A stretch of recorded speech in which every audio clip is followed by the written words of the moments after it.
মানুষ বাস্তবতার দোহাই দিয়ে স্বার্থ, অর্থ, টাকা, পজিশন, ক্ষমতার পিছনে দৌড়াচ্ছে, অথচ এর মাঝে তারা নিষ্ঠুর, কঠোর হয়ে যাচ্ছে। তার কোনো খেয়াল তাদের নেই। হারিয়ে যাচ্ছে মায়া, মমতা, ভালোবাসা, আবেগ। ফলে দিন দিন বেড়েই যাচ্ছে অন্যায়, অত্যাচার, জুলুম। মা ছেলেকে খুন করছে, ছেলে মাকে। মেয়ে বাবাকে খুন করছে, বাবা মেয়েকে। স্বার্থ ছাড়া কেউ এদিক সেদিক হতে চায় না।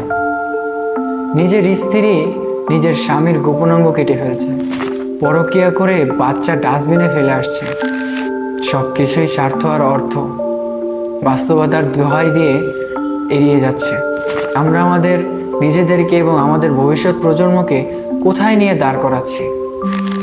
একটা কথা মনে রাখেন, আপনি হয়তো বাস্তবতার দোহাই দিয়ে স্বার্থ রক্ষার জন্য এই দুনিয়ায় টিকে যাবেন। এই দুনিয়া একদিন শেষ হয়ে যাবে। তখন কঠিন একটা দিন আসবে, যখন এই সব বাস্তবতা এবং স্বার্থ রক্ষা কিছুই থাকবে না।